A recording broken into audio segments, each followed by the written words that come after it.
भाई और बहनों, आज मैं आपको बताऊंगा कि शुभ योग कौन से होते हैं। उन शुभ योगों में जब हम कोई भी कार्य करते हैं तो उसमें सफलता निश्चित होती है। लेकिन प्राय जातकों को वो शुभ योग पता ही नहीं होते, यहाँ वो पता नहीं कर पाते। तो आज मैं उसका आसान तरीका बताऊंगा कि कैसे आप शुभ योगों का पता कर सकते हैं। आप उसको पंचांग से देख कर भी पता कर सकते हैं, आजकल ऑनलाइन से भी पता कर सकते हैं, लेकिन उसका तरीका क्या है, कैसे बनते हैं, वो मैं आपको आज बताने जा रहा हूँ। तो ज्योतिष शास्त्र में शुभ योग जो बनते हैं वो वार, तिथि और नक्षत्र को मिलाकर बनाए जाते हैं। और कौन से 5 शुभ योग हैं जिनमें कोई भी कार्य किया जाए तो हमें सफलता प्राप्त होती ही है। तो वो 5 शुभ योग मैं आज आपको बताने जा रहा हूँ, और इसको आप खुद भी देख सकते हो। फिर उसके बाद पर होते कब हैं, कैसे होते हैं, ये मैं आपको समझाने जा रहा हूँ।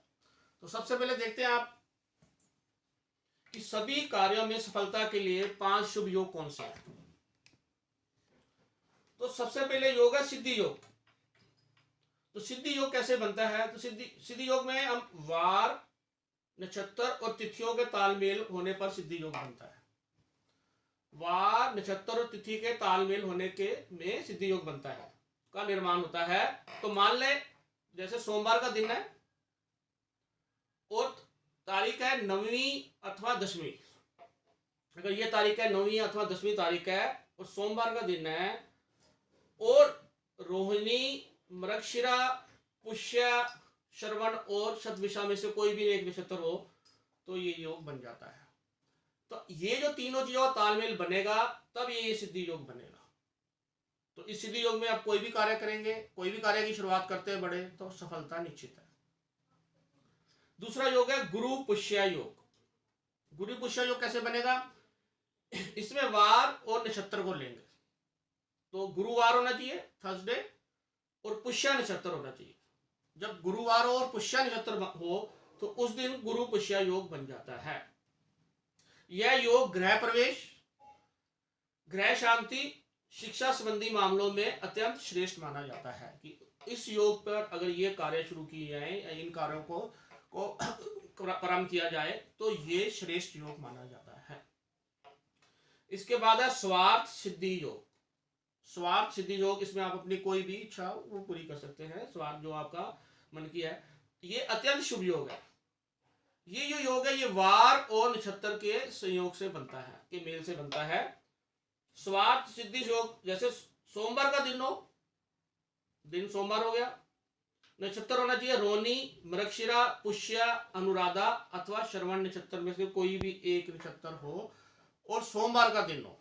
सोमवार का दिन हो, रोहिणी, मृगशिरा, पुष्य, अनुराधा अथवा श्रवण नक्षत्र होने पर स्वार्थ सिद्धि योग बन जाता है। तो ये नाम से पता चलता है कि इसमें हम क्या कर सकते हैं। इसके बाद आता है अमृत सिद्धि योग। अमृत सिद्धि योग कैसे बनता है मैं बताने जा रहा हूँ। सभी प्रकार के शुभ कार्य कर सकते हैं इसमें, कोई भी कार्य कर सकते हैं इसमें अमृत सिद्धि योग में।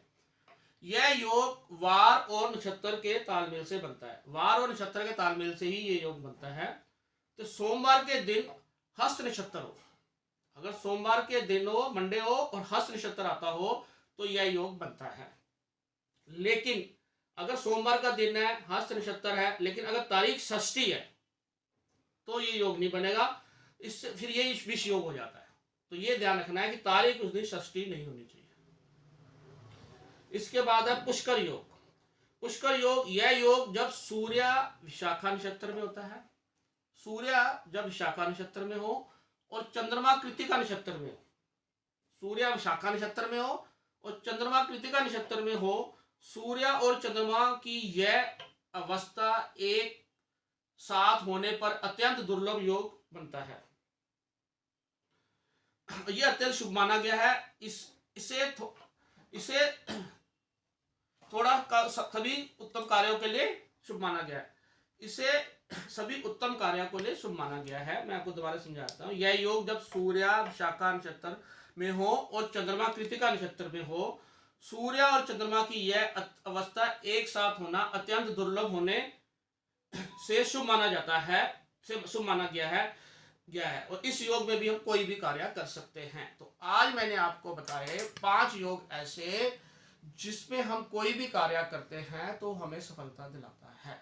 ये योग आप पंचांग देख सकते हैं तो आपको बड़ा आसान रहेगा। अगर पंचांग नहीं देखना आता तो ऑनलाइन भी हम इन चीज़ों को मिलाओगे कि ये है तो आपको पता लग जाएगा ये योग कब बनता है, और उस योग में आप कोई भी कार्य शुरू करते हैं बड़ा शुभ, तो वो आपको सफलता देता है। धन्यवाद। मेरे चैनल को ज़्यादा से ज़्यादा सब्सक्राइब और शेयर करें। नमस्कार।